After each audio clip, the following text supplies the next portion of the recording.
Chapter 1. The Winter Sacrifice. The cold did not simply exist in the Northern Territories. It possessed. It was a living, breathing entity that gnawed at the marrow and turned breath into shards of ice before it even left the lips. Amara sat perfectly still inside the carriage, her hands folded in her lap. The iron wheels groaned against the frozen ruts of the road, a rhythmic, grinding protest that vibrated through the thin soles of her boots. Every jolt sent a fresh wave of aching stiffness through her joints, but she did not flinch. She had learned long ago that stillness was the only armor a wolfless girl could wear. Opposite her, her father refused to meet her gaze. He stared out the frosted window, his breath fogging the glass, hiding the tree line of black pines that whipped past like jagged teeth. He smelled of stale ale and anxious sweat, a sour, cloying scent that filled the small cabin. "It is an honor," he muttered, speaking to the window rather than to her. "To serve the High Alpha, you should remember that." Amara looked at her hands. They were pale, the skin translucent enough to show the map of blue veins beneath. Weak hands. Human hands. Hands that could not shift into claws. Hands that belonged to a body that could not break bones or run for days without tiring. "An honor," she repeated softly. Her voice was steady, though her heart beat against her ribs like a trapped bird. "Is that what we call a sale these days, Father?" His head snapped toward her, his eyes flashing with the amber hue of his wolf. "Do not speak of things you do not understand. The winter has been harsh. The pack is starving. The payment the Waning Moon offered." He trailed off, his jaw tightening. "You are finally of use, Amara. Be grateful. Finally of use." The words settled in the hollow of her chest, heavy and cold as stones. She had been a burden since the day she was born, without a wolf spirit, a genetic dead end in a world ruled by fang and fur. While her sisters ran through the forests, howling at the moon, she sat by the hearth, fragile and breakable. Now, she was being traded for grain and gold. The carriage began to slow, the incline steeping. The air pressure shifted, growing heavier, charged with a static electricity that made the fine hairs on Amara's arms stand on end. They were crossing the boundary. She leaned forward slightly, peering through the scratched glass. The castle of the Waning Moon rose from the sheer face of the mountain like a cancerous growth of obsidian. It was not built. It looked as though it had been carved from the nightmare of the mountain itself. Spires twisted toward the gray sky like accusing fingers, and the stone walls were slick with ice, black on black. There were no banners flying, no lights flickering in the windows. It was a tomb of a fortress, looming over the valley with a silence so profound it drowned out the wind. "We are here," her father whispered. The fear in his voice was palpable now. The carriage lurched to a halt in the courtyard. The silence outside was absolute. No birds sang here, no pack members bustled about. There was only the sound of the wind whistling through the archways. The door was wrenched open from the outside. The cold hit Amara first, a physical blow that stole the breath from her lungs. Then came the guard. He was massive, his armor dull steel over fur-lined leather. He didn't offer a hand. He simply stood back, his face hidden behind a helm, his posture radiating a lethal boredom. Amara stepped down, her boots crunching on the pristine snow. The courtyard was vast and empty, save for a few dark shapes watching from the battlements, wolves, huge and motionless as gargoyles. "This way," the guard grunted. Her father scrambled out behind her, clutching his hat, his posture hunched in submission. "We are expected, Alpha Lucian." Inside. They were led through massive double doors made of ironwood, bound in silver. The interior of the castle was colder than the outside. The stone floors were bare, polished to a mirror shine that reflected the gray light filtering in from the high, narrow windows. There were no tapestries to dampen the sound, no fires roaring in the grates. They walked for what felt like miles, their footsteps echoing sharply, a lonely rhythm in the cavernous dark. Amara pulled her thin cloak tighter around her shoulders. The air here tasted metallic. It tasted of ancient violence. Finally, they reached the throne room. It was a cavernous hall, the ceiling lost in shadow. At the far end, upon a dais of rough-hewn black stone, sat a throne, and on the throne sat a shadow. "Wait here," the guard commanded, leaving them in the center of the vast floor. Amara stood straight, lifting her chin. Her father was trembling now, a low whine building in his throat, his wolf instinctively cowering before a predator of vastly superior power. "Stop it," Amara hissed under her breath. "Stand up." Before her father could answer, the shadow moved. Lucian, Alpha of the Waning Moon, did not walk. He prowled. He descended the dais with a fluid, lethal grace that made Amara's breath hitch. He was tall, terrifyingly so, with broad shoulders that seemed to carry the weight of the collapsing ceiling. He wore black leather and fur, simple and unadorned, but the power radiating from him was suffocating. It pressed against Amara's skin, a heavy, throbbing pressure. As he stepped into the light, she saw his face. He was devastatingly beautiful, in the way a storm or a weapon is beautiful. High cheekbones sharp enough to cut, a jaw set in rigid tension, and hair dark as a raven's wing falling over his brow. But it was his eyes that froze her.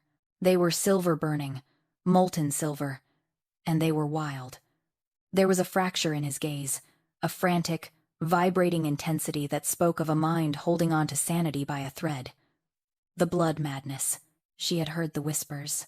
The curse that rotted the mind of the most powerful alphas, turning them into mindless beasts. Lucian stopped 10 paces from them. He did not look at her father. His eyes locked onto Amara. He inhaled deeply, his nostrils flaring. A look of confusion, then intense relief, washed over his features, followed instantly by a mask of cold indifference. "This is the girl." His voice was a low rumble, like rocks grinding together deep underground. "Yes, my Lord Alpha," her father squeaked, bowing low. "Amara. She is wolfless. Pure human blood. No spirit to clash with yours." Lucian walked a circle around her. He moved like a predator inspecting a trap. Amara forced herself to remain staring straight ahead, focusing on the dark stone of the wall. She could feel the heat of him, the sheer size of him at her back. "She is small," Lucian said, his voice directly behind her ear. "Fragile. She is resilient," her father argued weakly. "And quiet. She has no scent, my lord. No wolf scent to aggravate you." Lucian paused in front of her. He reached out, a gloved hand grasping her chin, forcing her to look up at him. His grip was iron hard, bruising. Amara met his gaze. Up close, the madness in his eyes was terrifying. The silver irises seemed to swirl, pupils dilating and contracting rapidly. He looked exhausted. There were dark bruises beneath his eyes, and a fine tremor in the hand that held her. "Do you know why you are here, little human?" he asked softly. "I have been sold," Amara replied. Her voice did not shake. "To pay for my father's debts and my pack's grain." Her father gasped at her insolence, but Lucian's lips twitched. It wasn't a smile. It was a bare showing of teeth. "You have been sold," Lucian corrected. "Because I am losing my mind." He released her chin with a shove that sent her stumbling back a step. He turned to the guard. "Pay the man. Get him out of my sight. If he is still within my borders in an hour, hunt him." "My lord. Thank you. Thank you." Her father began to grovel, backing away. He didn't look at Amara. He didn't say goodbye. He simply took the heavy sack the guard tossed to him and fled the hall, the doors booming shut behind him. Amara was alone. The silence that followed was suffocating. Lucian stood with his back to her, his hands gripping the back of a heavy wooden chair until the wood groaned. "You smell like nothing," he said, his voice strained. "Like snow, like empty air." "Is that wrong?" Amara asked. He turned slowly. The rage was bubbling under his skin. She could see a muscle feathering in his jaw. He was fighting a war inside his own skull, and she was the only witness. "It is the only reason you are alive," he snapped. He crossed the distance between them in 2 long strides, towering over her. The intimidation was deliberate, meant to make her cower. "Listen to me closely, Amara." He leaned down, his face inches from hers. She could smell the scent of him: ozone, pine, and the coppery tang of fresh blood. "Do not mistake this arrangement for marriage. Do not mistake it for affection. You are not here to be the lady of this castle. You are not here to warm my bed or bear my airs." He pulled back slightly, his silver eyes raking over her form with clinical detachment. "My wolf is rabid. It screams, day and night. It reacts to every other wolf, every challenge, every scent of dominance. But you," he gestured vaguely at her, "you are a void. Your presence dulls the noise. You are a sedative, a tool, nothing more." Amara felt the sting of his words, sharp and humiliating, but she clamped down on her reaction. She locked her knees to keep them from shaking. "I understand, my lord," she said quietly. "Do you?" He laughed, a harsh, barking sound. "I doubt it. But you will learn. Keep out of my way. Stay in your quarters unless summoned.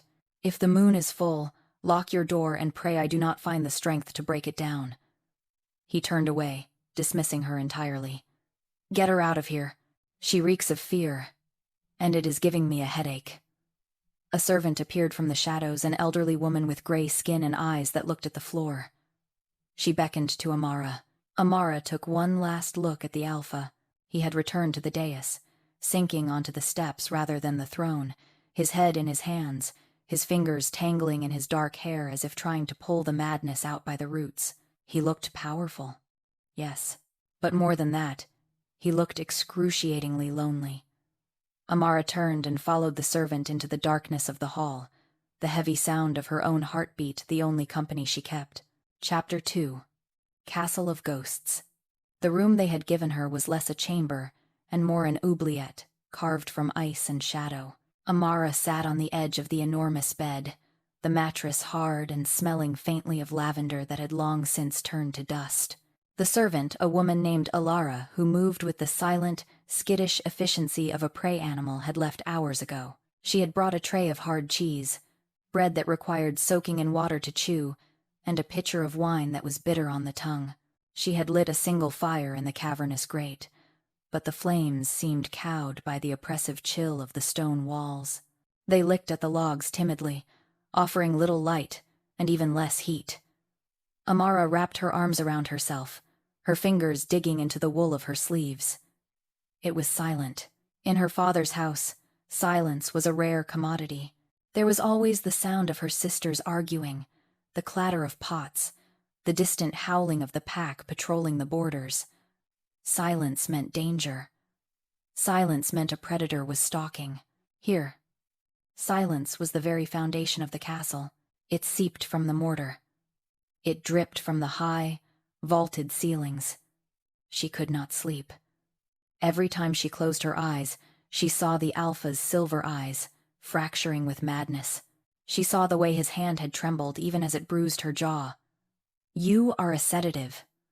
The words echoed in the empty room. She was an object, a tonic to be taken when the pain became too great. It should have angered her. It should have made her weep for the life she had lost.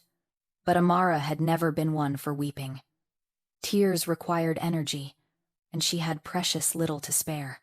Instead, a restless curiosity began to itch beneath her skin. She stood up. The stone floor bit into her feet through her stockings. She pulled her cloak tight, opened the heavy oak door, and stepped out into the corridor. The hallway stretched out in both directions, swallowing the light of the sconces spaced too far apart. The shadows here were long and distorted, stretching across the floor like grasping fingers. Amara began to walk. The castle of the Waning Moon was a graveyard of grandeur. She passed suits of armor standing vigil over nothing, their steel tarnished by the damp. She passed tapestries depicting great hunts and ancient wars, the threads rotting, the colors bled out into a uniform gray. Dust motes danced in the slivers of moonlight that pierced the arrow slits. suspended in the freezing air like frozen breath. There were no guards, no servants scurrying to finish late-night tasks. It was as if the castle itself had died, and Lucian was the only thing keeping its heart beating, a frantic, erratic rhythm fueled by his own torment. She found herself in a gallery, the walls lined with portraits of previous alphas. They were stern men and women with heavy brows and the same predatory set to their jaws. But none of them had Lucian's eyes.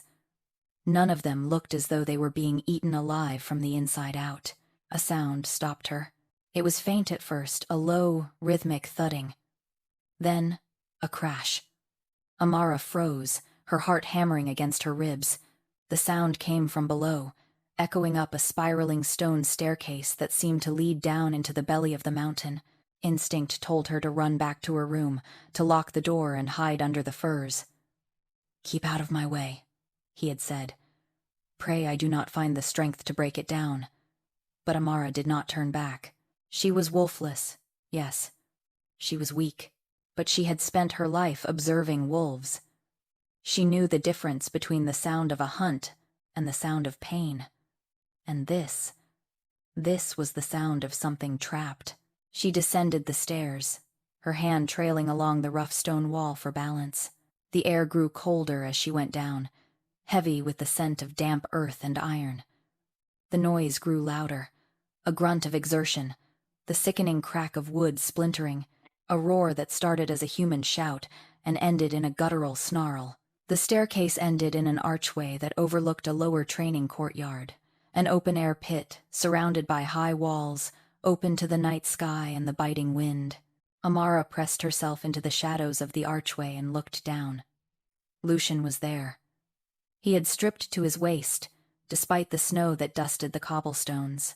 His skin was pale as moonlight, marred by a map of silver scars that crisscrossed his back and shoulders, claw marks, bite marks, the brutal history of his rise to power. Steam rose from his body, his internal heat warring with the winter air. He was moving with a terrifying, blurred speed. In the center of the courtyard stood a series of heavy wooden training dummies, reinforced with iron bands. Lucian struck one, his fist moving so fast it was barely a blur. The wood shattered. Splinters exploded outward like shrapnel. He spun, a low growl ripping from his throat, and kicked the next dummy. The iron bands groaned and snapped, the heavy log flying across the courtyard to smash against the far wall.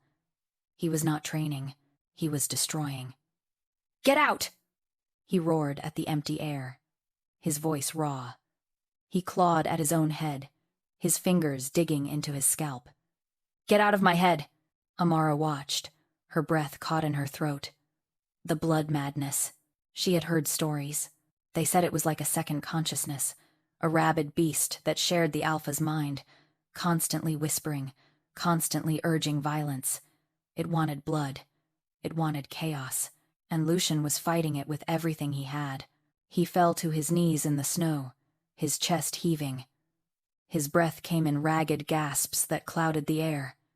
He was shaking, his muscles coiled tight, fighting the urge to shift. If he shifted now, in this state, he would lose himself. The wolf would take over, and there would be no human left to pull it back. "Please," he whispered. The word carried up to her, fragile and broken. It was a plea to the gods, to the moon, to the monster inside him. Amara's fingers tightened on the stone of the archway. She had expected a monster, a tyrant who reveled in his power. But looking at the man kneeling in the snow, broken and bleeding from his knuckles, she saw no tyrant. She saw a prisoner. The castle wasn't empty because he had killed everyone. It was empty because he had sent them away. He had isolated himself to protect them. The silence, the cold, the lack of servants, it was all a quarantine. He had buried himself in this stone tomb to keep the monster contained. Lucian let out a shuddering breath and pushed himself up. He swayed, wiping blood from his split lip with the back of his hand. He turned, pacing the perimeter of the courtyard like a caged animal. Then, he stopped. His head snapped up. His nostrils flared. Amara shrank back, holding her breath. She had no scent, her father had said. She was a ghost to his nose, but he felt her. Slowly, Lucian turned his gaze toward the archway where she hid. The distance was too great, the shadows too deep for him to see her clearly. But his eyes, those burning, chaotic silver eyes, fixed unerringly on her position. He didn't roar. He didn't charge. He simply stared. For a long moment, the world narrowed down to the connection between them. The alpha in the snow, and the wolfless girl in the shadows. Amara felt a strange sensation in her chest, not fear, but a sudden, heavy pull, like gravity shifting. She felt the weight of his gaze physically, a pressure that was both terrifying and strangely grounding. Lucian took a step toward the stairs, then another. Amara stepped back. If he came up now, in this state. But he stopped. His hands clenched into fists at his sides. He squeezed his eyes shut and turned away, deliberately breaking the connection. He walked to the far wall, picked up a heavy iron chain, and began to wrap it around his own wrists. He was chaining himself. The realization hit Amara like a physical blow. He sensed her there. He sensed a living thing nearby, and his first instinct was to restrain himself before he could hurt it. Tears, hot and unexpected, pricked at the corners of Amara's eyes. She turned and fled. She ran back up the spiraling stairs, her footsteps light and frantic. She ran through the gallery of dead kings, past the rotting tapestries, and down the frozen corridor. She didn't stop until she was back in her room. The heavy door bolted behind her. She leaned against the wood, gasping for air.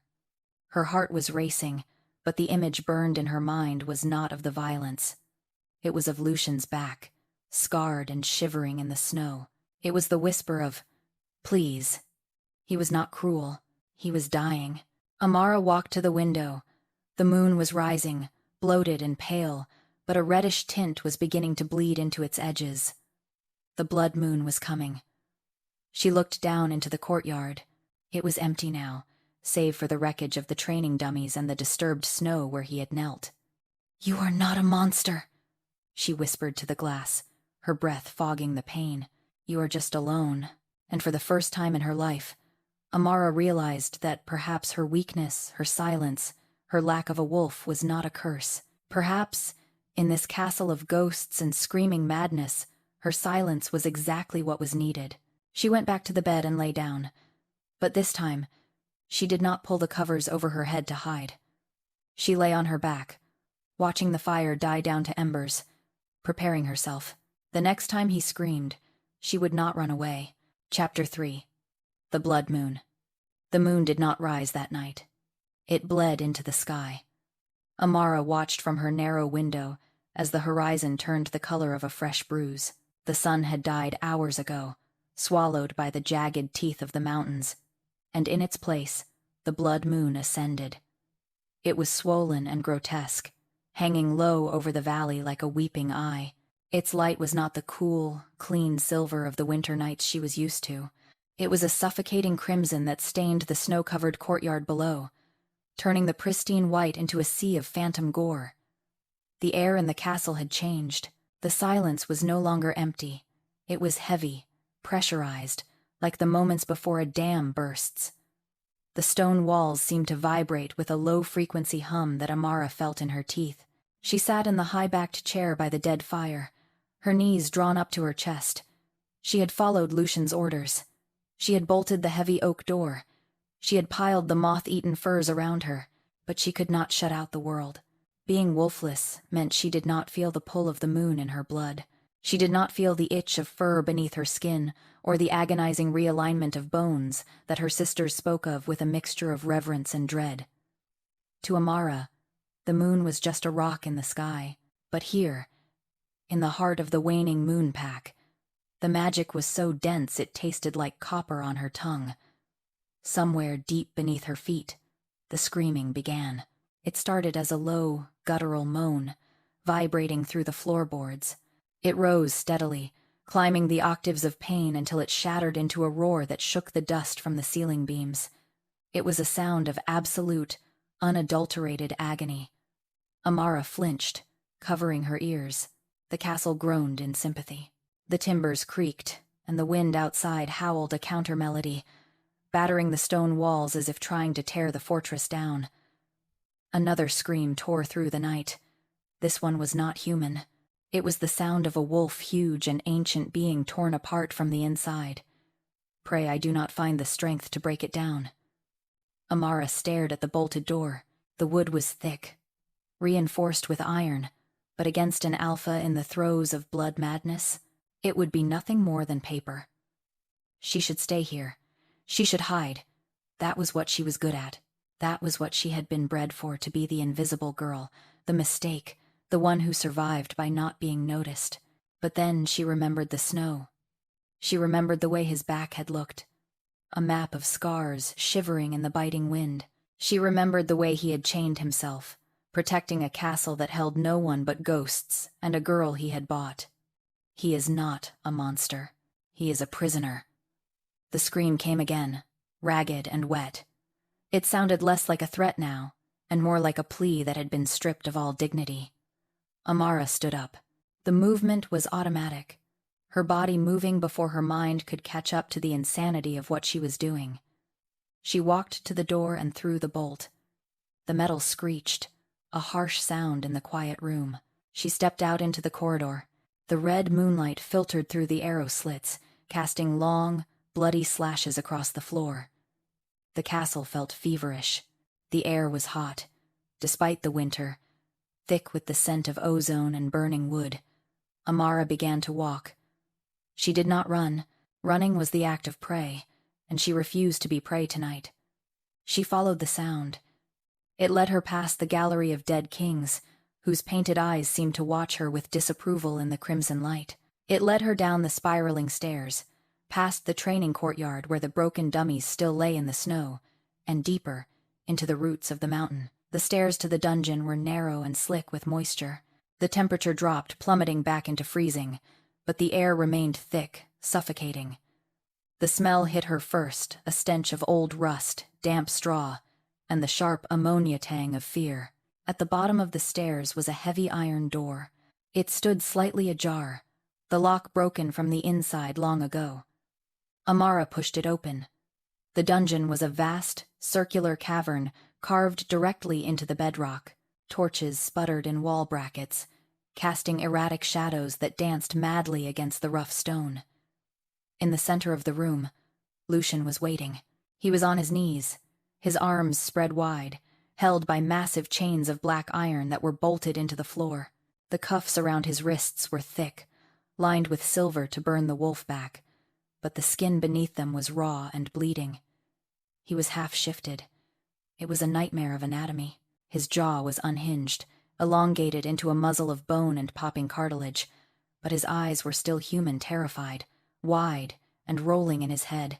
Patches of coarse black fur had erupted through his skin, tearing his shirt to ribbons, but his hands were still hands, the fingers clawing at the stone floor until the nails broke. The blood madness was not a smooth transformation.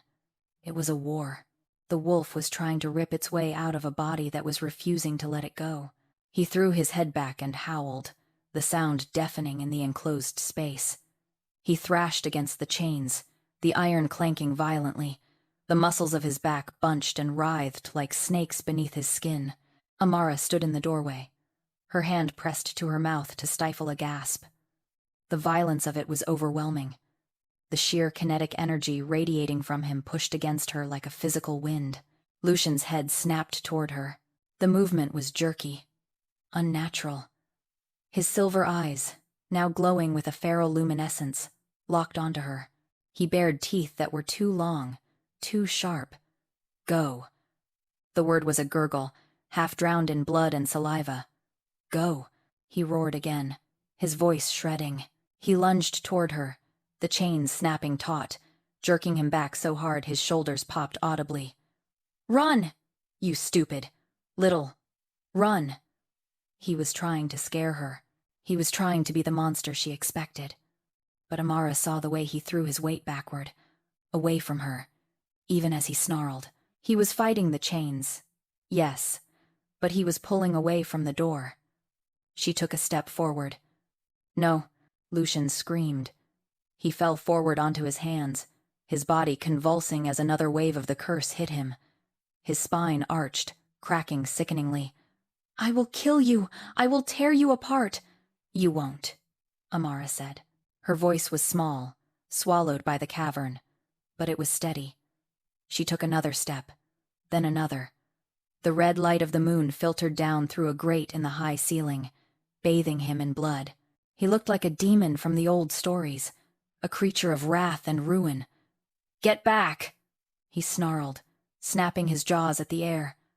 Saliva dripped from his chin, hissing where it hit the cold stone. The smell. I can't stop it. I have no scent," Amara reminded him softly. She was 10 paces away now. "You told me. I am empty air. You are meat."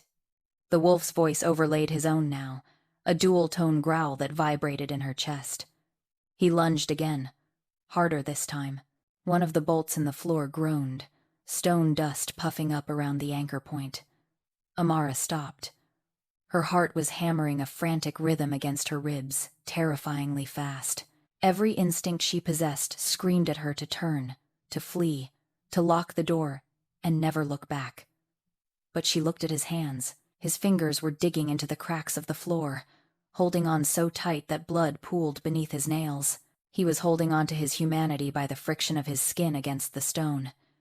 He was alone in the dark, fighting a demon that wore his own face. Amara unclasped her cloak. It fell to the dirty floor with a soft sigh. She was dressed only in her thin white shift, a ghost in the darkness. "Lucian," she said. He froze. His body was trembling so violently his teeth chattered. He lowered his head, panting, his eyes squeezed shut. "Don't," he whimpered. It was the voice of a child. "Please, don't make me do it." Amara closed the distance. She did not rush. She did not sneak. She walked with the deliberate, calm pace of a sleepwalker. She walked until she was just out of reach of his claws. Then, she took one step more. She was within the circle of his reach. If he wanted to, he could reach out and snap her neck before she could draw a breath. Lucian's eyes flew open. He stared at her, frozen in shock and horror. He stopped breathing. The dungeon fell silent, save for the dripping of water and the crackle of the torches. Amara slowly lowered herself to her knees. The stone was freezing against her legs, biting through the thin fabric of her dress. She sat back on her heels, her hands resting in her lap, mirroring the posture she had held in the carriage. She looked up at the monster looming over her. "I am not afraid," she lied. Lucian stared at her, his chest heaving. The silver in his eyes swirled, the red of the moon reflected in their depths. He waited for her to scream. He waited for her to smell of terror, to trigger the chase instinct that was screaming in his blood. But she just sat there, still, quiet, wolfless, a void in the chaos. "Why?" he rasped, the word tearing his throat. "Because," Amara whispered, reaching out a hand, hovering at inches from his blood-stained face. No one should have to scream in the dark alone. Chapter 4. The Touch of Peace. The distance between her hand and his face was an abyss. It was a space charged with kinetic violence, the air rippling with the heat radiating from his skin. Lucian was a furnace. The blood madness had turned his internal temperature to a fever pitch, boiling the humanity out of him to make room for the wolf. He vibrated with it, a low, constant tremor that shook the heavy chains holding him to the floor.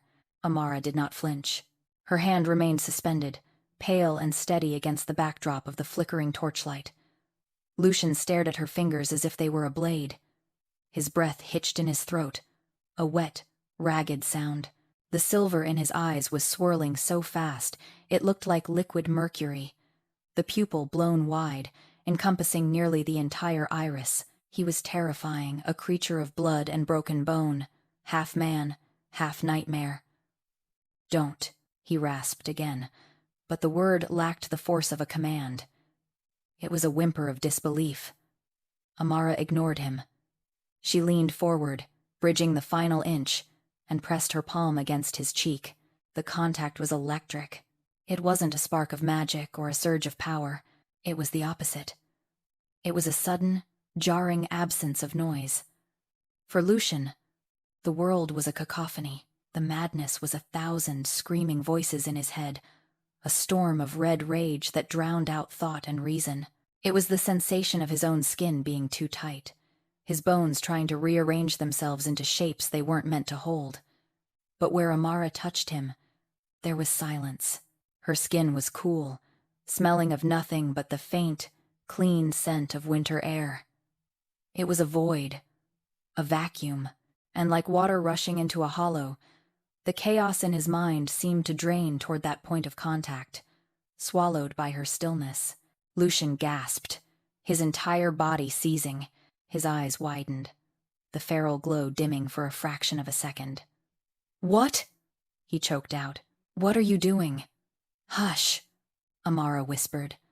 Her voice was a soft counterpoint to the harsh grating of the chains. "Just breathe." She moved her hand, sliding it from his cheek up into the tangled, sweat-drenched mess of his hair. She wasn't tentative anymore.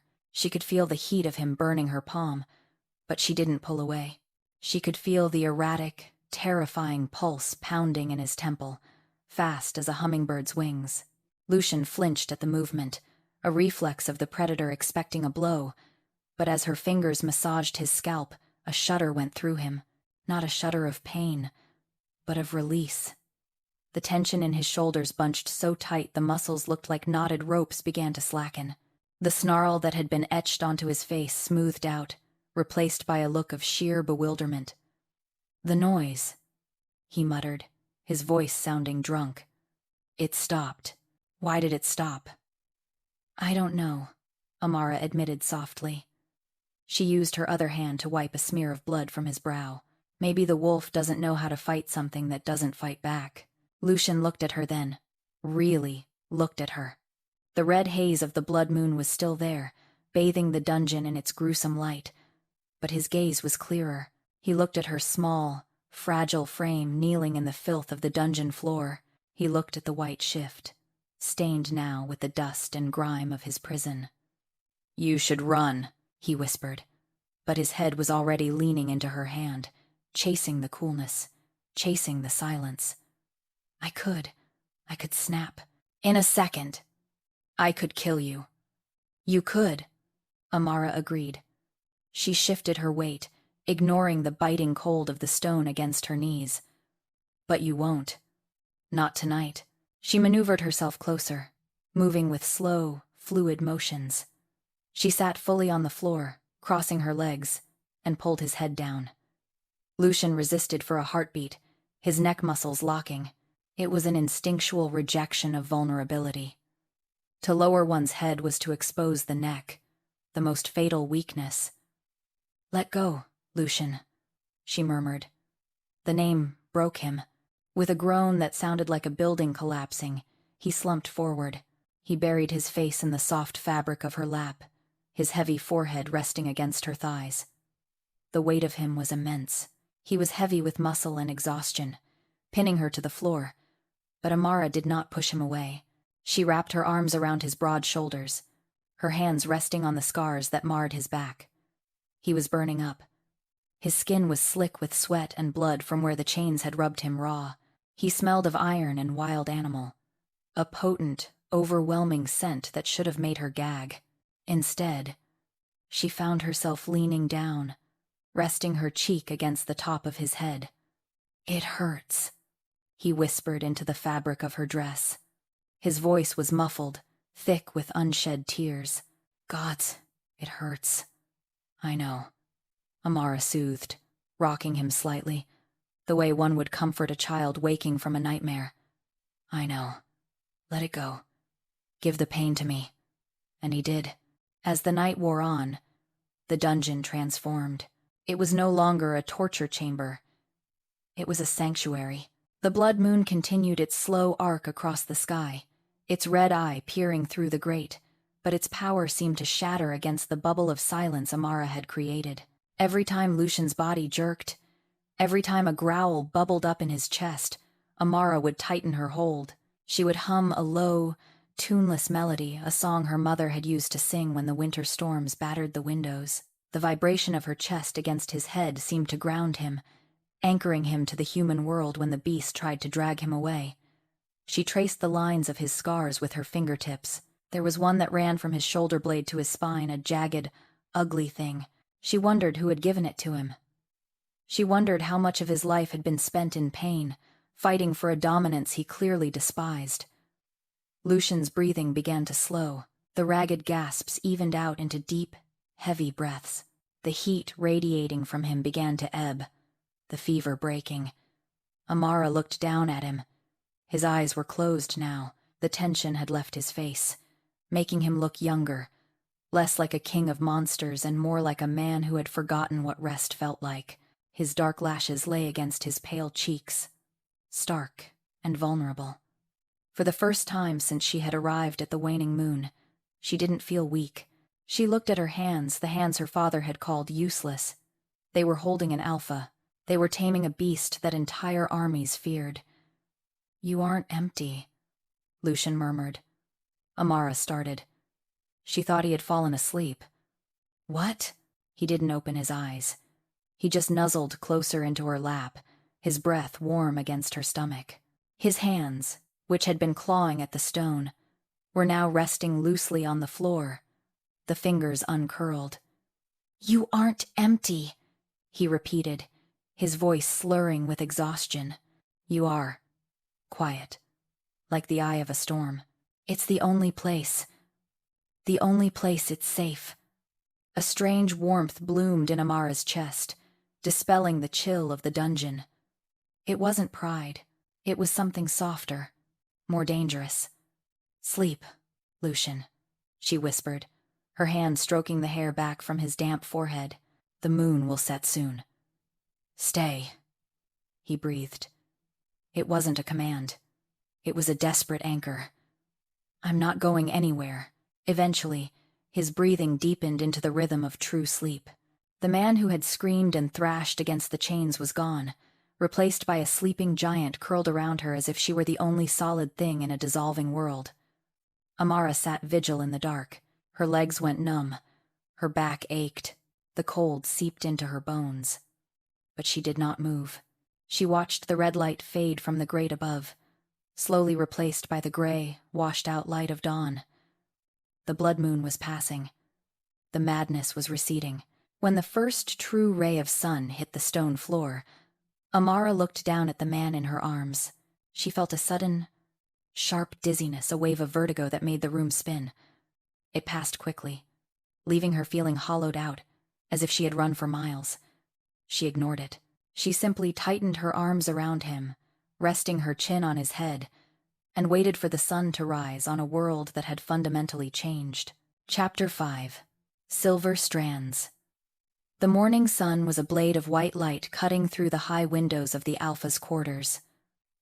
Amara did not remember walking there. Her last memory was the damp chill of the dungeon floor and the steady, thunderous beat of Lucian's heart beneath her ear. Now, she lay in a bed that could have slept 4 people, buried under mounds of fur that smelled of cedar and snow. She tried to sit up, but the room tilted violently. A wave of nausea rolled through her, so potent she had to squeeze her eyes shut until the floor stopped pitching like the deck of a ship. Her limbs felt heavy, filled with lead rather than blood. "Don't move." The command was low and rough. Lucian stood by the hearth, stoking the fire. He was fully dressed in fresh leathers, his wet hair slicked back, but he looked wretched. The bruises beneath his eyes were darker than before, and there was a tension in his shoulders that spoke of a man waiting for a blow to land. He crossed the room, not with his usual predatory prowl, but with a hesitant, almost clumsy gait. He held a tray in his large hands, hands that could crush stone, now balancing a delicate porcelain cup and a plate of steaming venison. "You need to eat," he said, setting the tray on the bedside table. He didn't look at her. He looked at the quilt, at the wall, anywhere but her face.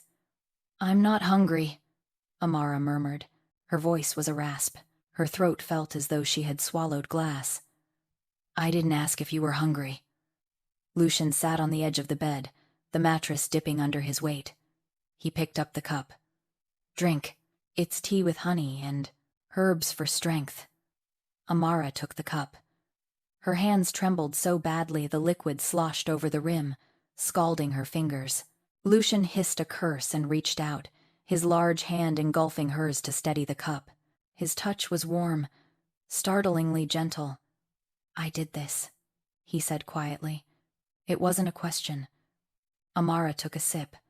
The tea was sweet and hot, chasing away the lingering chill of the dungeon. "You didn't hurt me, Lucian. I drained you."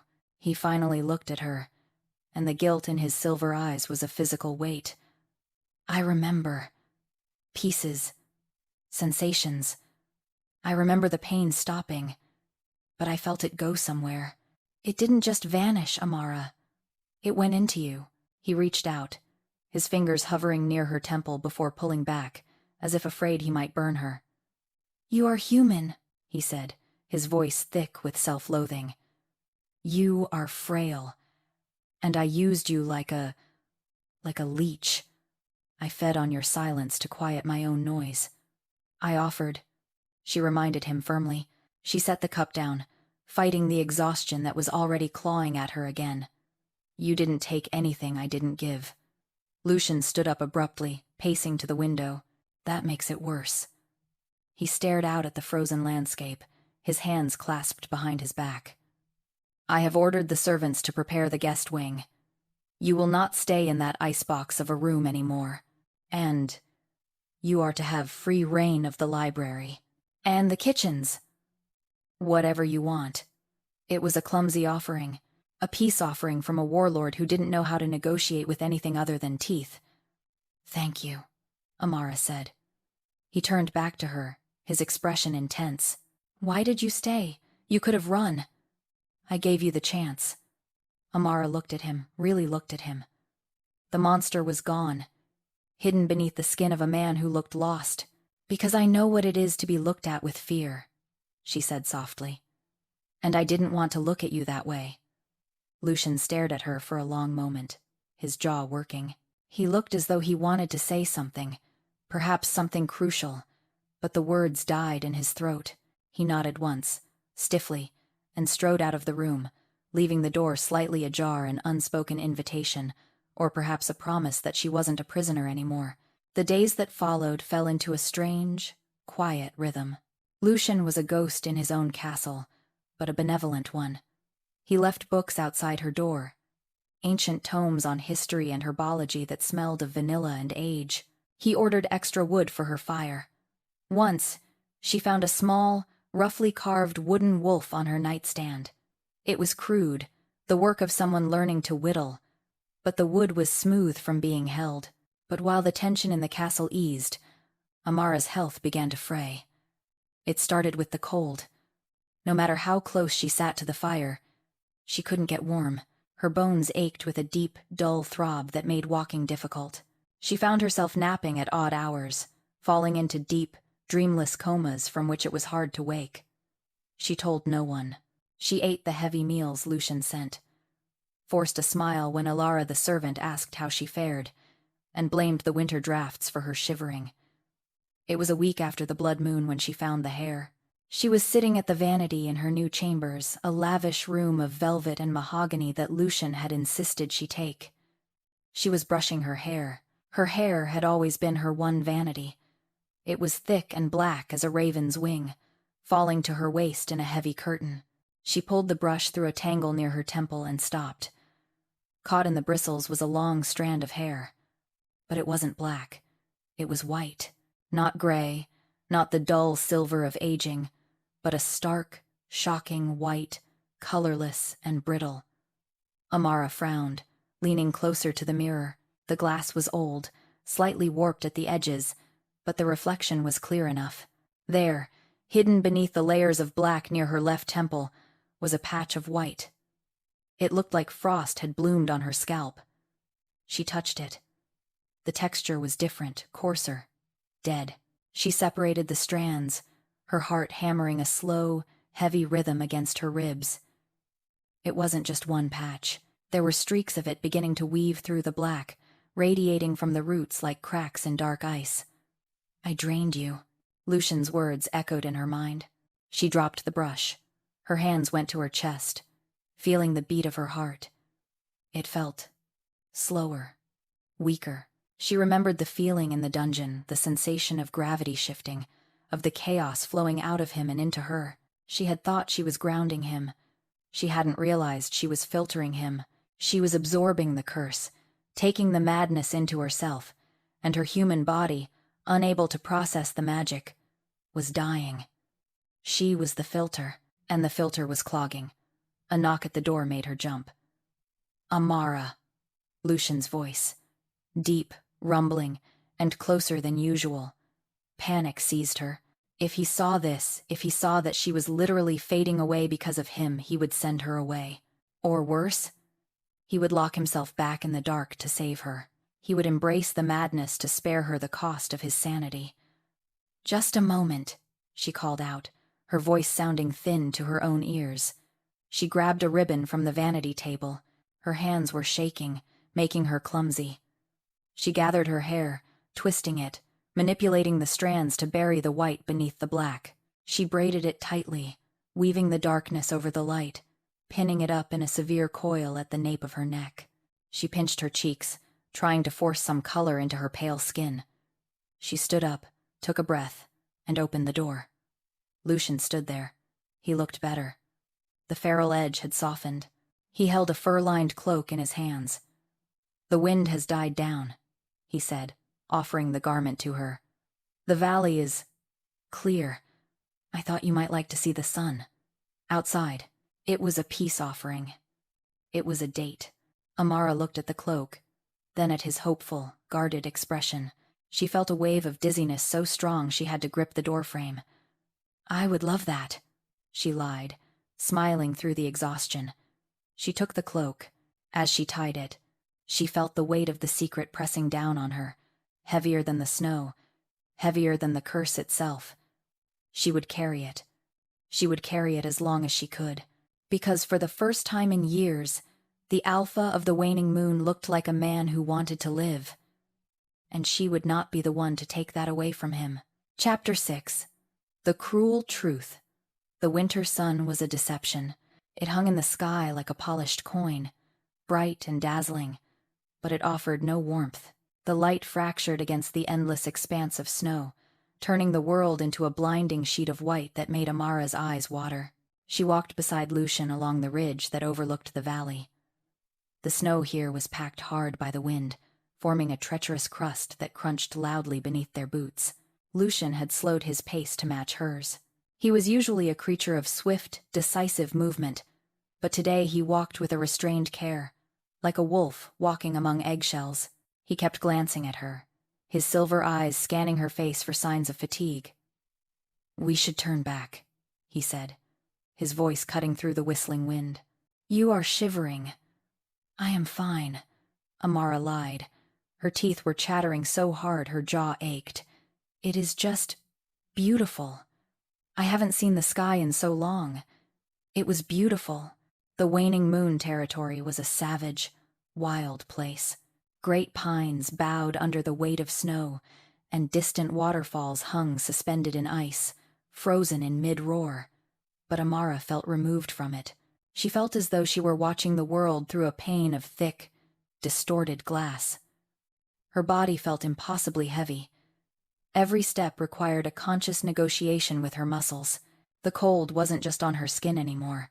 It was inside her, a deep, creeping numbness that started in her marrow and radiated outward. "You are pale," Lucian noted, stopping. He turned to her, blocking the wind with his massive frame. He reached out and adjusted the fur collar of her cloak, his knuckles brushing against her cheek. "Paler than usual." "I'm always pale, Lucian." She tried to smile, but her lips felt stiff. "Not like this." He frowned, his brows knitting together. "Your scent has changed too. It's fading, like a candle burning low." Amara's heart skipped a beat, a slow, thumping rhythm that felt like a drum underwater. She instinctively reached up to check the heavy braid at the nape of her neck, ensuring the white strands were still hidden. "I'm just tired," she murmured. Perhaps we can sit for a moment. Lucian nodded immediately.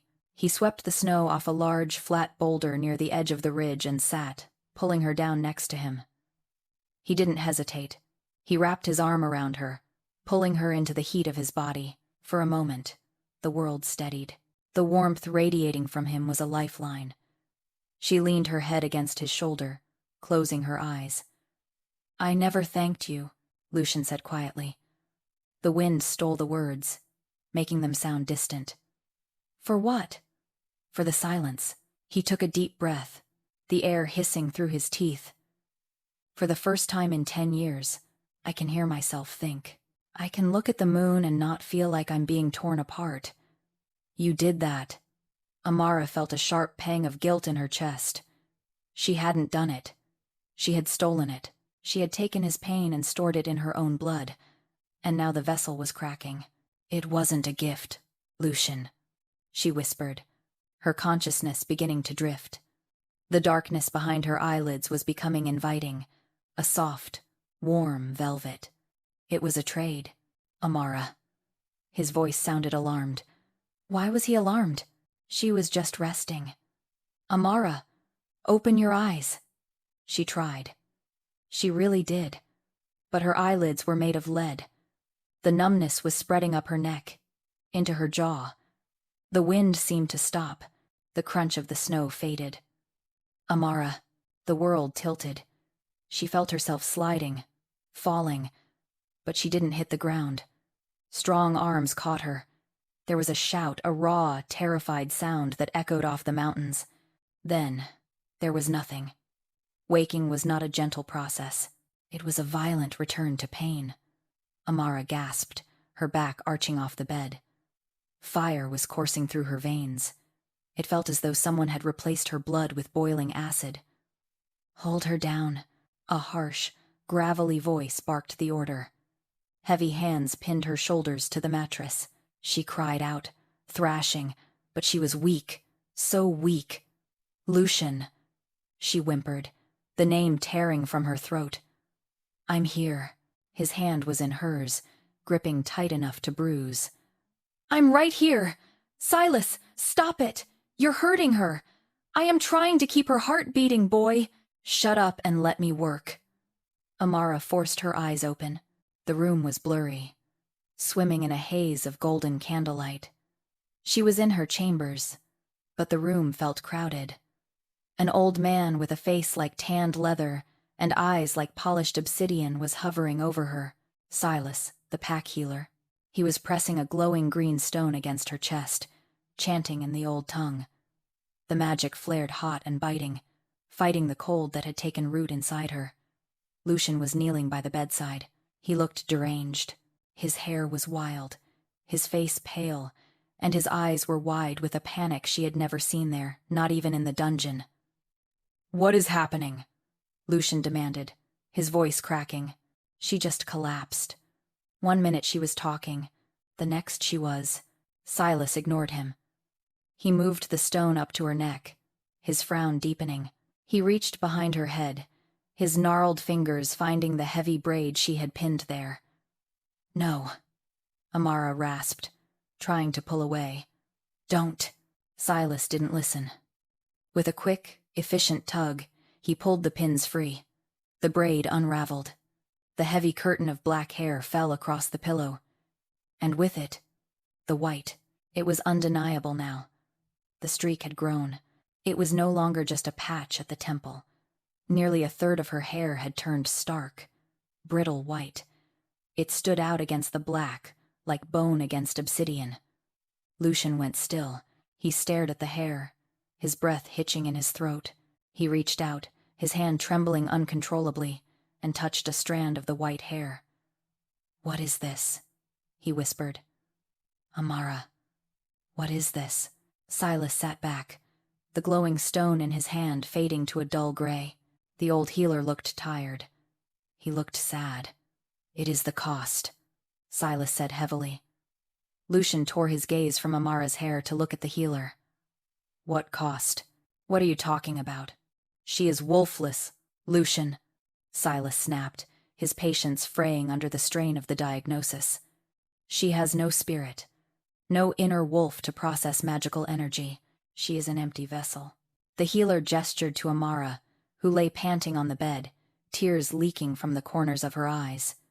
You have been using her as a filter for the blood madness, Silas continued brutally. You pour your rage, your curse, your excess magic into her, and because she has no wolf to fight it or ground it, her human body is absorbing it. It is eating her alive. Lucian recoiled as if Silas had struck him. He released Amara's hand, backing away from the bed. No, he shook his head. No, she said. She said she calmed me. She said my wolf was quiet around her. Your wolf is quiet because she is drinking the poison that makes it mad. Silas stood up, wiping his hands on a rag. She is taking your death into herself, drop by drop. Look at her, boy. Look at her hair. That is her life force burning out. Lucian looked. He looked at the white hair, at the translucent skin, at the blue veins that stood out starkly against her wrist. The realization hit him with the force of a physical blow. He staggered back, hitting the wall.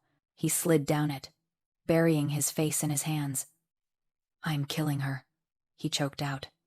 Yes, Silas said simply. You are. I didn't know, Amara whispered. She tried to sit up, but her arms wouldn't support her. Lucian, I didn't know it would be this fast. I just wanted to help. Lucian looked up. His eyes were red-rimmed, filled with a horror so profound it made Amara's heart ache. You knew, he accused her softly. You saw the hair. You hid it.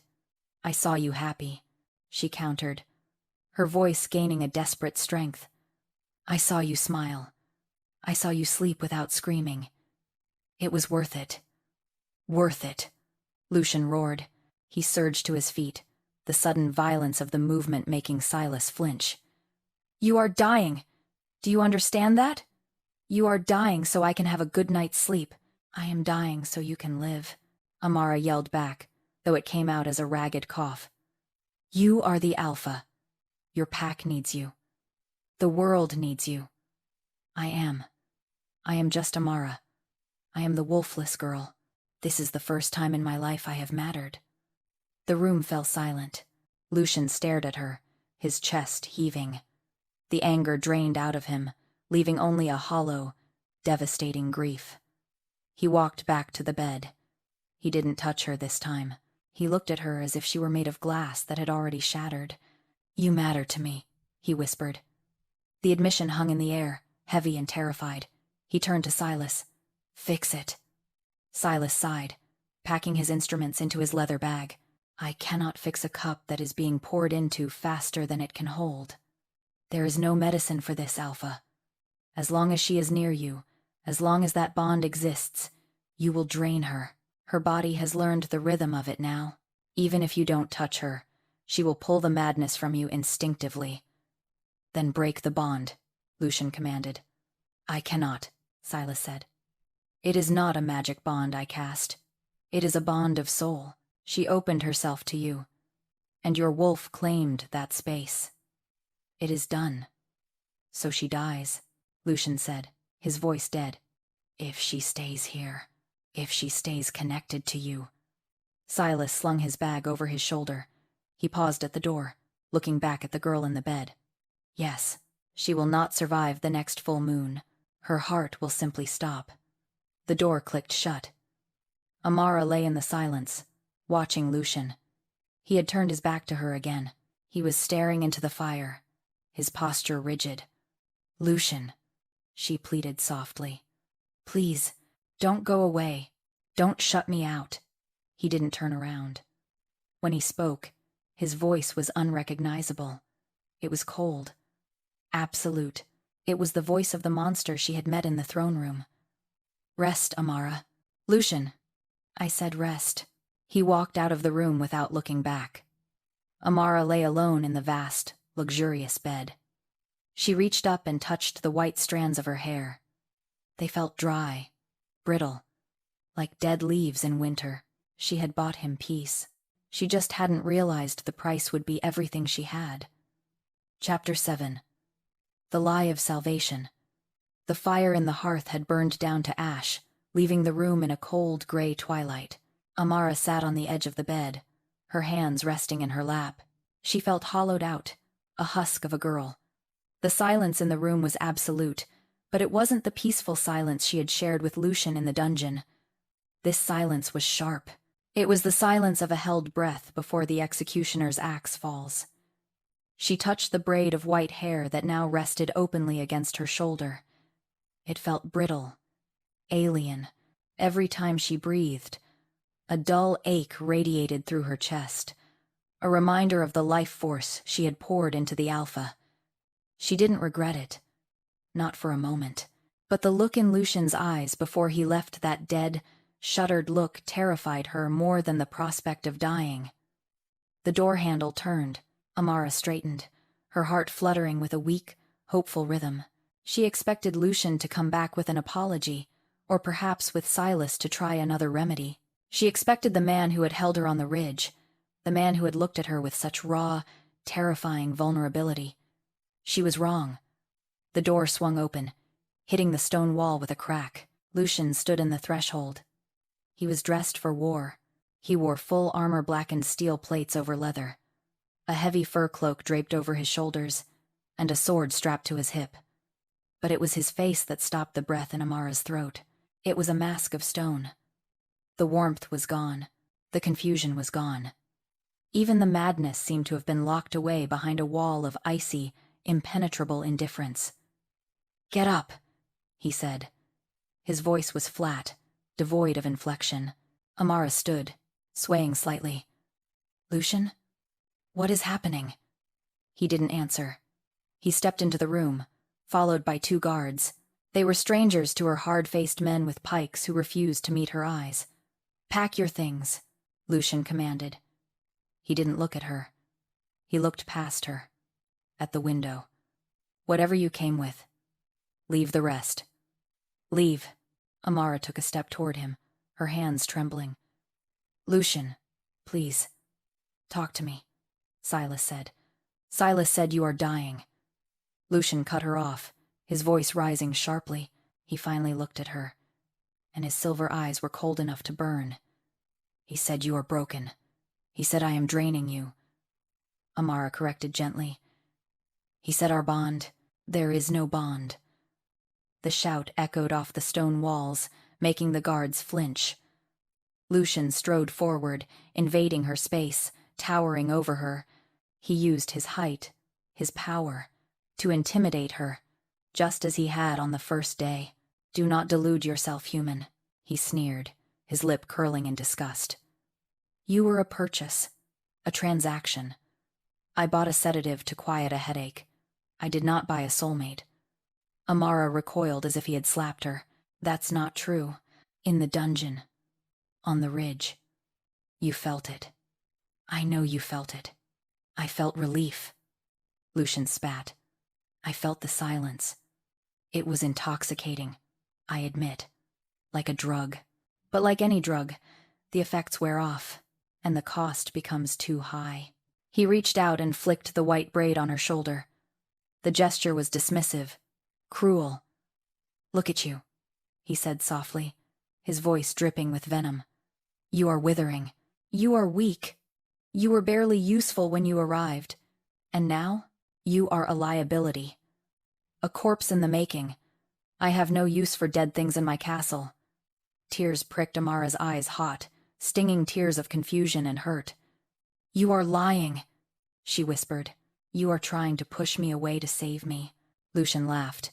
It was a harsh, barking sound that lacked all humor. "Save you." He leaned down, his face inches from hers. "You arrogant little fool.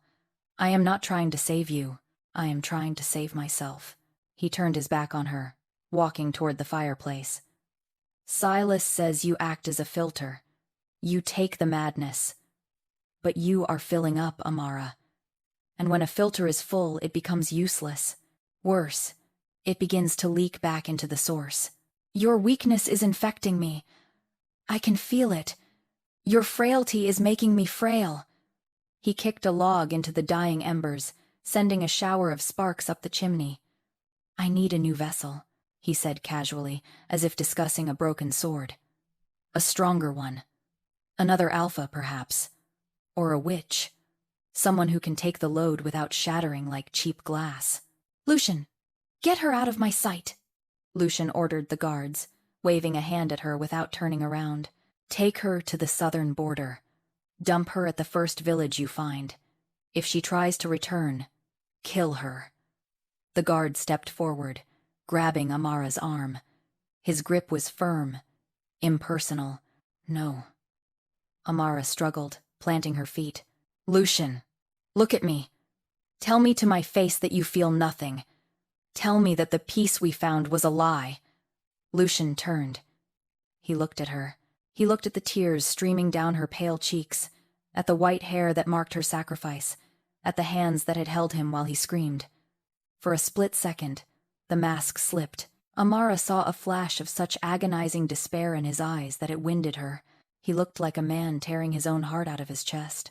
But then, the shutters slammed down again.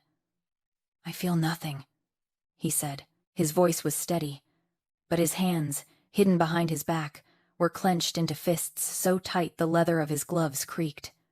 "You are nothing, just a bad investment." He nodded to the guard. "Remove her." "Lucian!" She screamed his name as the guards dragged her toward the door. She fought them, weak as she was, digging her heels into the rugs, grasping at the doorframe. "You don't have to do this. We can find another way." "Lucian." He didn't move. He stood by the fire, a statue of black iron and ice, watching her be hauled away. The heavy oak door slammed shut, cutting off her voice. The silence returned to the room. Lucian stood perfectly still for a long time, listening to the sound of her struggles fading down the corridor. He listened until the heavy front doors of the castle boomed shut. He listened until the sound of the carriage wheels crunching on the snow faded into the wind. Only then did he move. He fell to his knees. A sound ripped from his throat, not a roar, not a growl, but a sob. A jagged, ugly sound of total ruin. He curled forward, his forehead pressing against the cold stone of the hearth. He gagged, his body heaving as if trying to purge a poison. "I'm sorry," he whispered to the empty room. "I'm sorry, I'm sorry, I'm sorry." He clawed at his chest, over his heart, as if trying to rip the pain out. The bond, the soul bond Silas had spoken of, was screaming. It felt as though he had severed a limb. The absence of her was a physical agony, a gaping wound that bled cold into his veins. She was gone. She was safe. She would hate him. She would think him a monster, and that hate would keep her alive. The door opened again. Lucian didn't look up. He wiped his face with a trembling hand, composing himself. "Is it done?" he asked, his voice raw. Silas entered. The old healer looked old beyond his years. He looked at his alpha kneeling on the floor, broken. "She is gone, Lucian," Silas said softly. "The guards have their orders.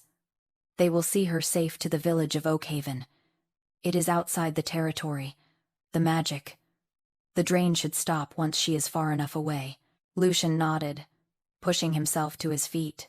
He swayed, grabbing the mantelpiece for support. "Good. You did what you had to do," Silas said, though he sounded unconvinced. "I did what I should have done the moment she arrived," Lucian muttered. He walked to the window, staring out at the white expanse where the carriage tracks were already being filled by the drifting snow. "And now?" Silas asked. "The madness will return, Lucian. Without her. Without the filter. It will be worse than before. The dam has broken." "I know." Lucian turned from the window. He walked to his desk and picked up a heavy scroll, sealed with the crest of the waning moon. "That is why I am leaving," Lucian said.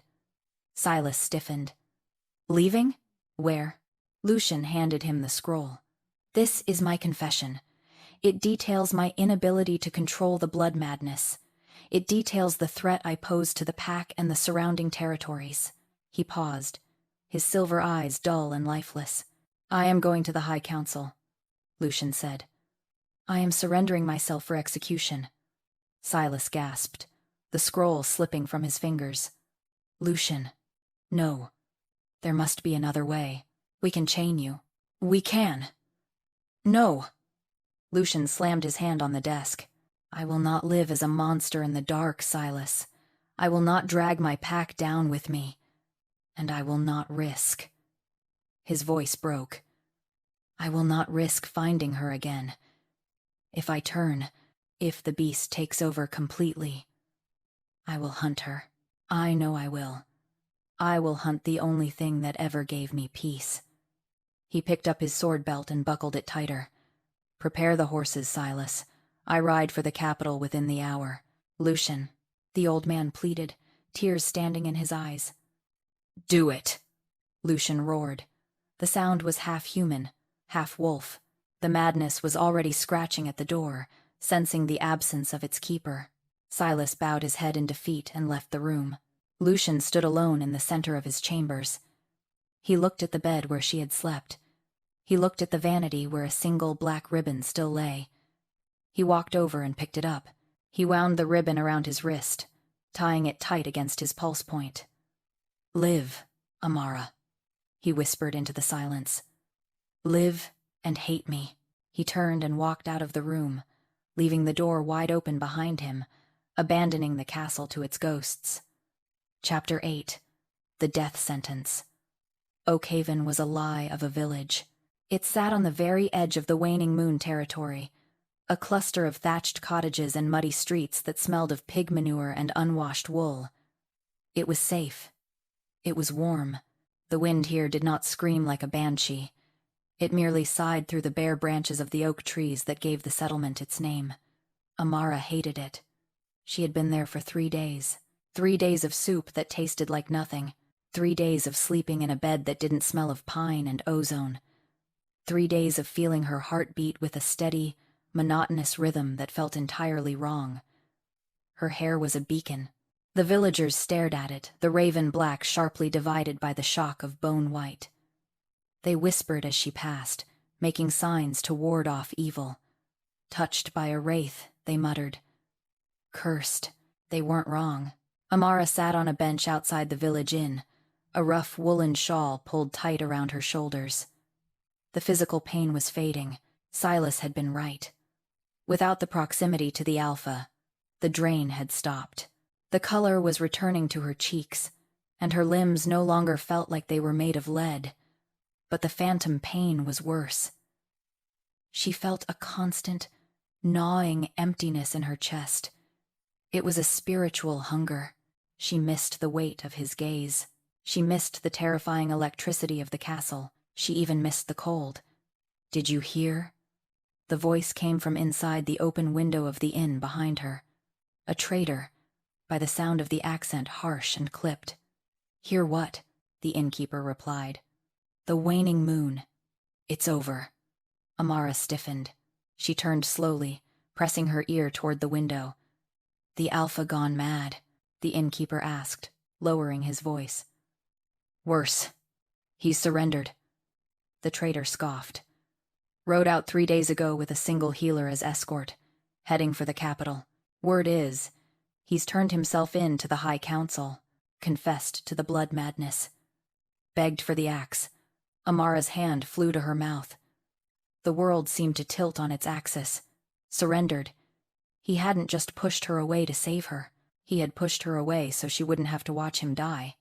Foolishness, the innkeeper grunted. Who will hold the north if Lucian falls? That's the other news, the traitor said, his voice dropping to a conspiratorial whisper. They say the Iron Fang Pack caught wind of it. They've been massing at the frozen gorge. With Lucian in chains or headless in the capital, there's nothing stopping them. They'll slaughter the Waning Moon Pack before the new moon rises. Amara stood up. The bench scraped loudly against the cobblestones, but she didn't hear it. Lucian was going to be executed. And his people, her people, she realized with a jolt, were about to be massacred. She looked toward the north. From here, the mountains were just purple bruises on the horizon, but as she squinted against the pale sunlight, she saw it. Smoke. It was a thin, dark line rising against the gray sky, miles away. It wasn't a chimney fire. It was too thick, too black. It was the smoke of burning timber and pitch. The Iron Fangs weren't waiting. They were attacking now. And Lucian was on the road to the capital. He would be miles away, riding toward his death, thinking he was saving his pack by removing the monster from their midst. He didn't know he was leaving them to the wolves. Or did he?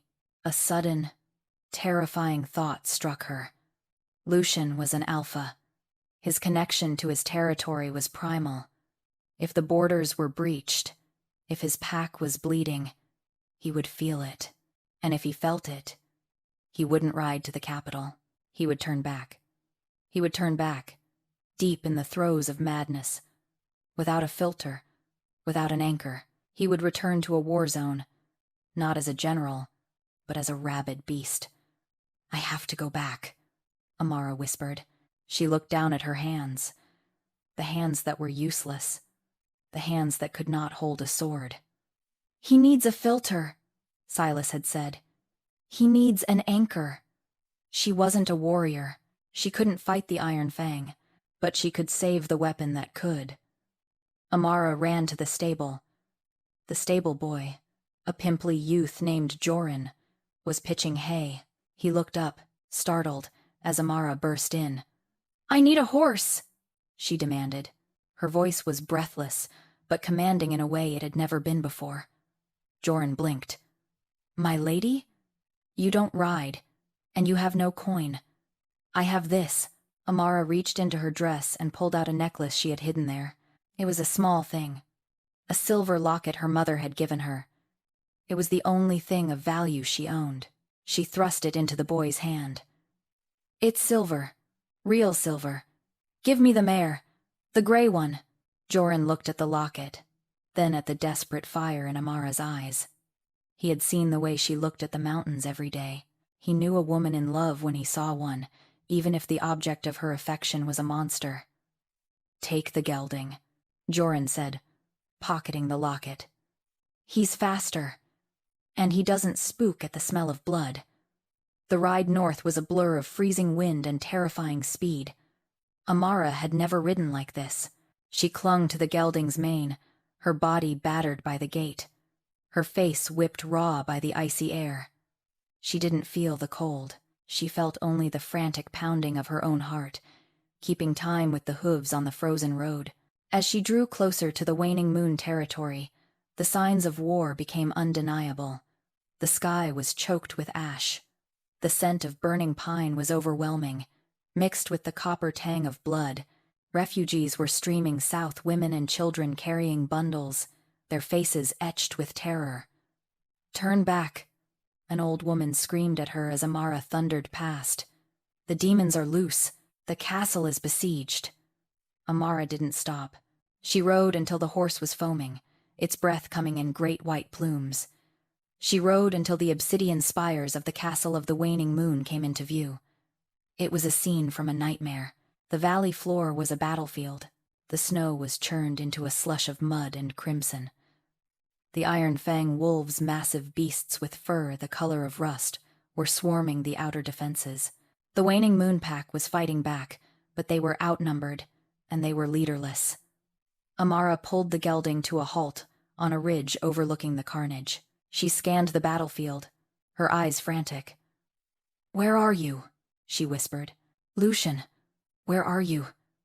She didn't see him on the field. She didn't see the black wolf that dwarfed all others. Then, a sound tore through the valley. It rose above the clash of steel and the snarling of wolves. It was a roar of such chaotic, unbridled power that the combatants on both sides faltered. It came from the castle courtyard. The gate. Amara kicked the horse into motion. "Hya!"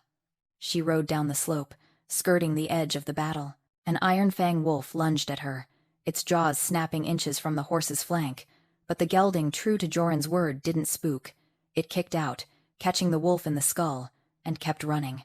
Amara galloped through the shattered gates of the outer wall and into the main courtyard. She reined the horse in hard, sliding off before it had even fully stopped. The courtyard was an arena of death. Iron Fang soldiers lay broken on the cobblestones, their bodies twisted in unnatural angles. In the center of the carnage, a circle had formed. The Iron Fang warriors were holding back, their weapons raised, terror clear in their posture. In the center of the circle was Lucian. He had returned, but he hadn't come back as a man. He was chained to the central pillar of the courtyard, massive iron links that looked like they belonged on a ship's anchor. Silas was there, cowering behind a pile of crates, his face ashen. Lucian was fully shifted. He was a monstrosity of shadow and muscle, standing nearly 7 feet tall at the shoulder. His fur was matted with blood, some of it his, most of it not. His eyes were glowing with the pure, unadulterated light of the blood madness. There was no recognition in them, no strategy, only an infinite, consuming rage. He threw himself against the chains, snapping his jaws at the Iron Fang warlord who stood just out of reach. "Shoot him!" the warlord screamed, signaling his archers on the wall. "Put the beast down!" Arrows rained down. Lucian roared, swiping them out of the air, but 2 struck his flank. He didn't seem to feel them. He just fought harder, the iron collar around his neck grinding against his fur, choking him. He was going to die here. He was going to die a mad beast, slaughtered like a rabid dog in his own home. "Stop!" Amara's voice was not a roar. It was high and clear, cutting through the guttural growls of the wolves. Every head turned. Amara stood at the edge of the courtyard. Her cloak had fallen back, revealing the stark contrast of her hair black night and white bone. She looked small. She looked fragile. She looked like a snowflake in a furnace. The Iron Fang warlord laughed. Another snack for the monster, or a whore for the victors. Amara ignored him. She ignored the arrows knocked in the bows above. She ignored the blood-soaked snow soaking into her boots. She only saw the wolf. Lucian had stopped thrashing. He had turned his massive head toward her, his ears flattened. A low, vibrating growl started deep in his chest, a warning. Stay back. But beneath the madness, beneath the red haze of the curse, Amara saw a flicker of recognition. It was terrified, faint, but it was there. She took a step forward. "Don't do it, girl," Silas shouted from his hiding spot. "He doesn't know you. The madness is total. He will tear you apart." "He knows me," Amara said softly, though her voice carried in the sudden silence. She began to walk across the courtyard. The Iron Fang soldiers parted for her, too confused by this suicidal display to stop her. They watched with morbid curiosity, waiting for the snap of jaws, the spray of blood. Amara walked over the bodies of the fallen. She walked through the blood. She walked until she was standing just inside the reach of the chains. The wolf snarled, saliva dripping from fangs the size of daggers. He lunged, the chains snapping taut with a crack like thunder. He stopped inches from her face. Amara didn't flinch. She didn't blink. She breathed in the scent of him, blood, madness, and snow. "Lucian," she whispered. The wolf trembled. The silver eyes swirled, fighting the red. "I told you," she said, her voice shaking with the force of her own terror and love. "I told you I wasn't going anywhere." She raised her hand. Behind her, the Iron Fang warlord signaled the archers again. "Kill them both." Chapter 9. The Monster Awakens. The sound of bowstrings releasing was a collective hum, like a swarm of angry hornets taking flight. Amara did not close her eyes. She looked at the wolf, at the colossal, terrifying creature of shadow and rage towering over her, and accepted that this was the end. If she was to die, she would die looking at the only thing she had ever loved. But death did not come. Instead, the world exploded into motion. With a roar that cracked the very stones of the courtyard, Lucian moved. He didn't lunge at her. He lunged over her. The massive iron chains that bound him to the central pillar snapped. They didn't just break. They shattered, the metal screaming as it gave way to a force that defied physics. Lucian's body became a blur of black fur, shielding Amara completely. The arrows struck. They thudded into his back, his shoulders, his flanks. Dozens of them. Amara screamed, but the sound was lost in the chaotic din of battle. Lucian didn't fall. He didn't even flinch. The pain seemed only to fuel the furnace of his madness. He shook his massive frame, snapping the shafts of the arrows against his thick muscles, and turned his gaze toward the wall. The Iron Fang warlord's laughter died in his throat. Lucian launched himself. He cleared the distance to the warlord in a single, impossible leap. He was a creature of nightmare, a hurricane of claws and teeth. He landed among the Iron Fang soldiers, and the slaughter began. It wasn't a battle. It was an extermination. Amara fell to her knees in the bloody slush, watching in horrified awe. Lucian moved faster than the eye could follow. He was a blur of violence, tearing through armor and flesh as if they were wet paper. Men screamed and died. Wolves howled and were silenced. The Iron Fang pack, renowned for their brutality, broke within seconds. They dropped their weapons and fled, scrambling over the walls, desperate to escape the demon they had unleashed. But the blood madness did not allow for mercy. Lucian hunted them. He chased them down with a terrifying, single-minded focus. He didn't stop when they yielded. He didn't stop when they died. He tore through them until the courtyard was silent, save for the heavy, wet sound of his breathing and the drip of blood. The Waning Moon pack, his own people, cowered against the far walls. They did not cheer. They did not approach. They watched their alpha with the same terror as the enemy. He was unrecognizable. He was no longer Lucian. He was the curse incarnate. Slowly, the massive black wolf turned back toward the center of the courtyard. He was covered in gore, his black fur matted and slick. The arrows still protruded from his back like quills. His eyes were burning pits of red fire, devoid of any silver, devoid of any humanity. He padded across the corpses, his head low, a low growl rumbling in his chest that vibrated through the ground. He was looking for the last living thing in his vicinity. He was looking at Amara. "Lucian," she whispered, her voice trembling. He didn't react to the name. To the beast, it was just a noise, a sound made by prey. He stalked toward her, his lips peeling back to reveal teeth stained with the blood of an army. He was going to kill her. The madness demanded it. It demanded total isolation, total silence, and she was a heartbeat in his world. Amara stood up. Her legs shook so badly she almost fell, but she locked her knees. She cast aside the heavy fur cloak, letting it drop into the mud. She stood in her simple dress, shivering in the biting wind, her white hair whipping around her face like a shroud. "Silas," she shouted, not taking her eyes off the wolf. "The gate! Seal the gate! Amara, run!" Silas screamed from the shadows. "He is lost! Seal the gate!" she commanded, her voice cracking with desperation. "Don't let him out. If he leaves this castle, he will burn the world." The heavy chains of the portcullis began to rattle. Silas was obeying. The gate slammed down with a deafening clang, sealing them in. Now, it was just the girl and the monster. Lucian was 10 paces away. 5. He stopped.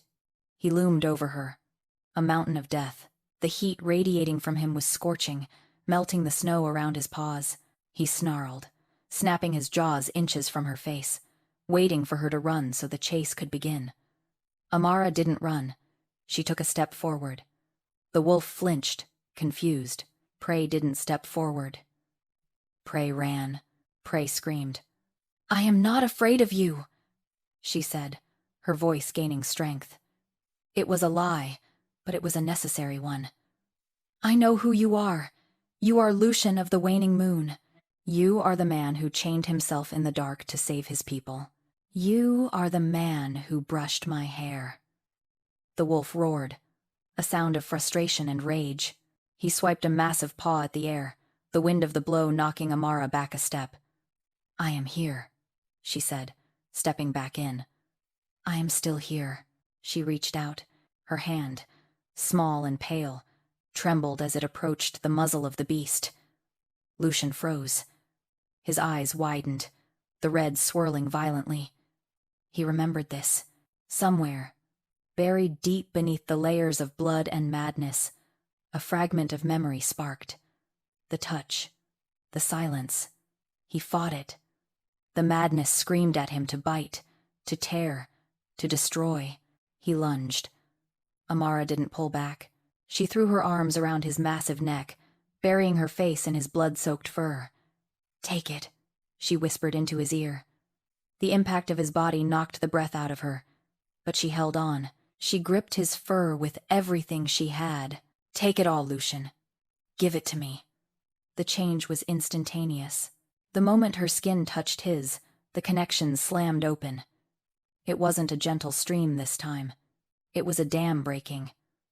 Amara gasped, her back arching as the magic hit her. It was agony. It felt like liquid fire pouring into her veins, burning away her blood, scorching her nerves. She felt the madness of the alpha, the rage, the grief, the endless, screaming noise flood into her frail human body. Lucian howled, but the sound changed. It shifted from a roar of anger to a cry of shock. He tried to pull away, sensing that he was hurting her, but Amara refused to let go. "No," she gritted out, tears streaming down her face. "I am not full yet. Give it to me." She pulled him down. The massive wolf collapsed to his knees, his weight crushing her into the snow. The red light in his eyes began to flicker, fighting a losing battle against the sudden, overwhelming silence that Amara was forcing upon him. But as the madness left him, Amara felt herself breaking. Her heart hammered a frantic, irregular rhythm. Her vision went white at the edges. She could feel her life force, the very thing keeping her heart beating, being consumed to fuel the filtration. She looked at her hair, splayed out across the black fur of the wolf. The black strands were turning white. Not slowly, but rapidly. The color was bleeding out of them, turning to ash and bone, racing toward the roots. "It's okay," she whispered, her voice fading. "It's okay." The wolf shuddered one last time and went still.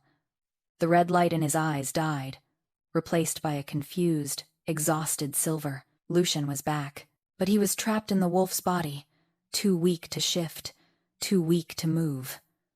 Amara slumped against him. Her hands, tangled in his fur, went slack. The cold of the winter finally pierced her, settling deep in her chest. She didn't feel the pain anymore. She didn't feel the fear. She only felt the heavy, steady beat of his heart against hers. "Safe," she breathed. And then her heart stopped. Chapter 10. Light of the Waning Moon.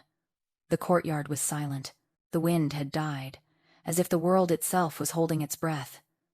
Lucian knelt in the bloody slush, his body human once more. The transition had been seamless, stripped of the violent, bone-breaking agony that usually accompanied the shift. The madness that had clouded his mind for years was gone. The screaming voices were silent. The red haze had lifted, leaving his vision crystal clear. But what he saw broke him. He held Amara in his arms. She was limp, her head lolling back against his forearm. Her skin was the color of marble, terrifyingly pale against the dark mud of the courtyard. And her hair, it was no longer the color of raven feathers. It was white, stark, blinding white, like the heart of a glacier. It fanned out around her face, a halo of frost that marked the entirety of her sacrifice. "Amara." His voice was a broken whisper. He shook her gently. "Amara, open your eyes. It's quiet. You did it. It's quiet." There was no response. Her chest did not rise. No breath misted in the freezing air. Lucian pressed his ear to her chest, ignoring the biting cold of the snow against his bare skin. He listened with the heightened senses of an alpha, searching for the faintest thrum of life. Silence. A roar built in his throat, but it wasn't the roar of a beast. It was the scream of a man who had been given salvation only to have it snatched away. "No," he screamed, pulling her body tight against his chest, burying his face in her snowy hair. "No! You do not get to do this. You do not get to leave me here alone." Silas limped forward from the shadows near the gate. The old healer fell to his knees beside them, his hands shaking as he reached for Amara's wrist.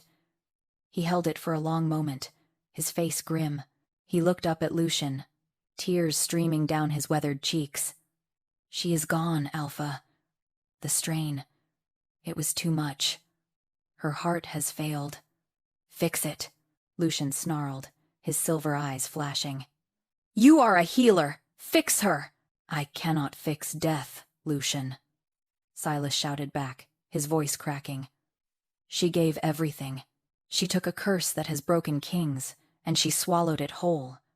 There is nothing left of her to save." "There is me!" Lucian roared. He placed his hand over Amara's still heart.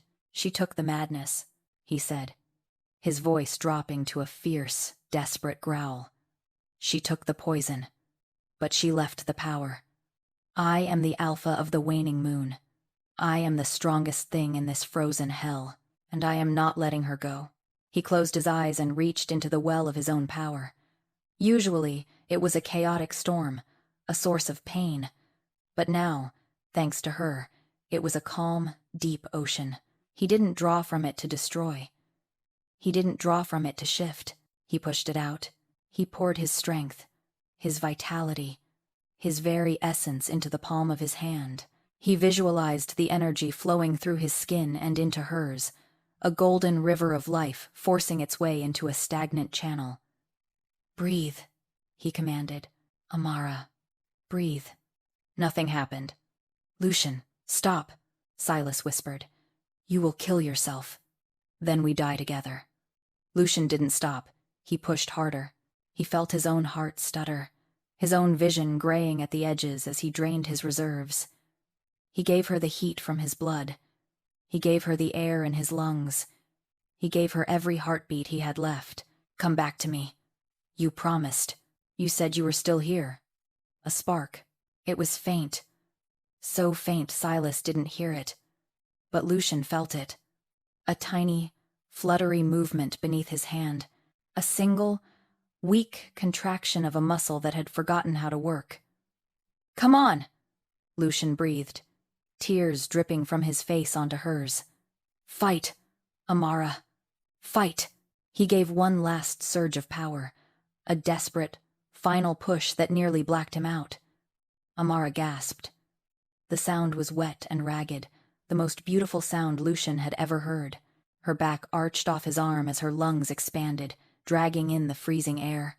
She coughed, her body convulsing as the systems shocked back online. Amara. Her eyelids fluttered. Slowly, agonizingly, they opened. Her eyes were no longer just brown. They were rimmed with a thin ring of silver, the mark of the Alpha's life force running through her veins. She looked up at him, dazed, her vision swimming.